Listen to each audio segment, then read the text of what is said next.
Vampire Coast without Count Noctilus. What year is this? This isn't allowed. We have Incars versus Dr. Kaiju. And Vampire Coast versus Nurgle. Cool, cool. As we can see on the loading screen, we have Luthor Harkon. But not a Vampires caster, a Deep caster. Tidecall and Vangeist's Revenge for that one. Luthor Harkon up in the sky with Power Siphon and Hornswoggle. With his Deathshriek Terrorgeist, he should have pretty good regeneration and really good dueling stats versus large targets. For frontline, we just have deckhands mobs, then we have handgunners and pistol mobs behind them with some bombers as well, one Carronade, some animated hulks, and Lamprey's Revenge. Nice little Vampire Coast build. Now aside for Nurgle, we have Chaos Furies, Nurglings, Forsaken, Plague Toads aplenty, one Chosen of Nurgle with great weapons, and then a Chaos Sorcerer Lord of Nurgle with Curse of the Leper and Stream of Corruption. I don't know if you need Curse of the Leper versus the Vampire Coast. Melee damage reflection feels a little redundant against a faction that doesn't really do any melee damage at all. But we shall see. Plague Toads losing a lot of HP on the way in. Handgunners and pistols probably trying to deal with those, but they actually don't have orders, so the handgunners kind of didn't fire. I feel like range units are still a little weird recently. Haven't been the most reliable to shoot when you just have fire at will on. If you don't give them specific orders, they'll sometimes just stand there. Ooh, we get a Vangeist. It can maybe hit 2 unless Nurgle sees it coming and dodges. They do not. So the Vangeist takes out 2 Forsaken of Nurgle almost entirely. And those Forsaken had already gotten through the zombie deckhand mobs, so it was pretty good to get rid of them right there. Otherwise, they would have gotten onto the bomber mobs easily. Very early lead for the Vampire Coast, but we'll see if that can manage as Nurglings and Furies have gotten onto the back line. So when the Vampire Coast guns start dying, the bounce power usually comes right back into the middle, though again, not usually having 2 Forsaken deleted by Vangeist's Revenge. So maybe the normal play pattern is a bit off. Nothing here in melee can contest what Nurgle brought. The deckhands mobs and the pistol mobs are just going to die to Nurglings and Forsaken. So it is about if the shooting can get free, if Luthor Harkon can find a snipe, if you can get more Vangeists out or something. We'll see. Carronade's in melee. Really hard for it to shoot anything when there's Furies occasionally poking at it, and then also Lamp's Revenge are just in its way, so... Cannon's not going to provide too much. And actually, yeah, despite the early start, I'm actually very scared for the Vampire Coast. Like, I just don't see what's going to attrition out all these infantry at this point. It's a little spooky. Animated Hulks are dying, pistols are dying, handguns are dying. Bombers didn't get the most volleys off, and now they're still trying to get away, but they're super scattered as Nurglings and Plague Toads come up close and just start bumping them around even more. So they're going to have a harder and harder time finding a good place to, like, set up and shoot. Still have some handgunners firing. Still have a Carronade, technically. Bounce power still stayed about the same, maybe getting a little worse for Nurgle, but as I look at the actual state of the battlefield, it doesn't look that bad. Ooh, I do know there is a bug, though, where none of the Nurgle army abilities spread right now, so Fecundity Tier 2 heal isn't as much as it used to be. It'll be kind of limp. So Nurgle can only count on Fecundity for one character, and it might be the Chaos Sorcerer Lord.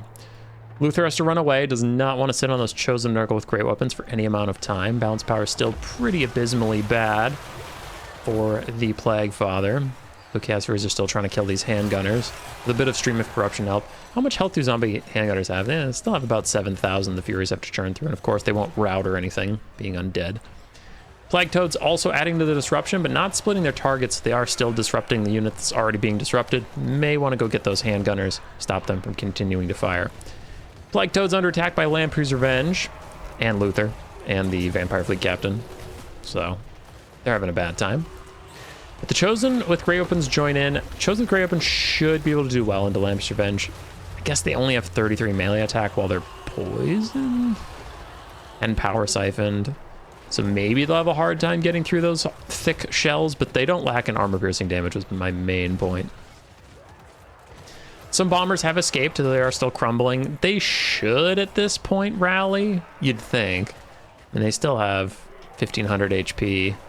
Depends. If Luthor went over there and provided his leadership, they'd probably rally, but I guess they are just going to maybe crumble away into nothing as the Forsaken and Nurglings and Plague Toads fly in to continue to harass any zombies they can get their hands on and force Luthor to eventually land, though Luthor does have plenty of time because the Lamprey's Revenge are going to be on the ground for him for quite a while. Hornswoggle and Taunt trying to really slow down the Chaos Sorcerer Lord of Nurgle and let Luthor catch up to him. Luthor is getting occasional charge attacks in. Even terror outs away the Sorcerer Lord of Nurgle. If he manages to kill him, this game's going to be over pretty quickly. Forsaken will rout. Plague Toads are already demonic instability crumbling, but they'll take the Nurglings with them without their Lord. It'll just be that much easier to clear out these infantry, and then you'll have the Chosen in the late game, who are not immune to psychology, so any hurt to their leadership does make it easier for Luthor to deal with them. Lampert's Revenge are running into a bit of a problem, though, as these Chosen have caught up. That 31 melee attack is apparently enough to get good shots in on Lampert's Revenge. I suppose when there's this many models attacking the Lampert's Revenge, some of them are bound to get hits in, and then that high weapon strength comes into effect. Fecundity was popped just onto the Sorcerer Lord of Nurgle. You can see it didn't spread to any of the Chosen or Forsaken that were right next to him. But he did need that healing. He did need that vigor. And Luthor, unluckily for himself, gets kind of caught up in his own Lampert's Revenge and Chosen just for a little bit, but it did allow the Sorcerer Lord to come back once more. Curse of the Slug, tier 1 army ability to slow down Luthor down to 43 speed, really trying to let the Sorcerer Lord get to safety somewhere. But the Lampert's Revenge got churned through. Chosen of Nurgle did not take any pity on them. Animated Hulks are also about to die, so the Vampire Coast are crazy far ahead on the balance of power, as they kind of have been all game since that Vangeist's Revenge. But they are actually down to just a hero and Luthor with no ammo and no infantry left. But another Vangeist comes out. How much damage does it do to the Chosen? The Chosen are really the unit we have to watch for. Pretty good damage, honestly. They cast it right on top of the Chosen. And despite the animation, it's not where the cannonballs hit that does all the damage. It's just a line spell from where it starts. So even right next to the ship like the Chosen were, it took a little bit of damage. And any damage is great damage onto the Chosen at this point. Like, you're just going to have such a hard time clearing them out. Ooh, we do have 2 breath attacks. That could be pretty difficult for the Chosen to deal with, but we'll see if Luthor can get in the sky and utilize them. Is going to get rid of the Chaos Sorcerer Lord. That should take both the Forsaken out of the fight, but the Vampire Fleet Captain of the Deeps is getting massacred.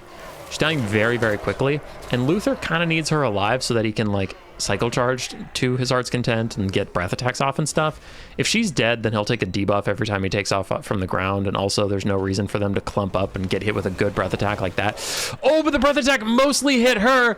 It's fine anyway, because army losses takes him out. He doesn't have to naturally kill them or anything, but I do think the balance of power was being a little optimistic about Luthor's capability of killing mass amounts of infantry. Still, he could have terror outed them. Definitely think Vampire Coast was favored there, but yeah, balance of power called it a little soon after he just nuked his own caster. I'm sure his near, like, 2,800 gold price point, though, was probably helping a lot on the balance of power, because he was full health. Lampert's Revenge did well, even though they got murdered by the Chosen eventually. For Kaiju, Lord really struggled. I just don't love the spell choices. I know everybody's kind of on a Curse of the Leper comeback run right now. Everybody, for some reason, keeps talking up that spell, but I still honestly think it's pretty underwhelming. I know I say it every time. I'm usually talking about Skaven, but I also think about it versus Vampire Coast. I really think Rants of Visitations is a great spell. Foot Noctilus is infamously tanky in melee, but Rants of Visitations knocks him out. And if he's on his peg leg, or you have Luthor or something, just the damage on their very expensive Lord is nice. And I don't really think any of the other Nurgle spells are good in this matchup, so it's just me. Roar. Subscribe, yes.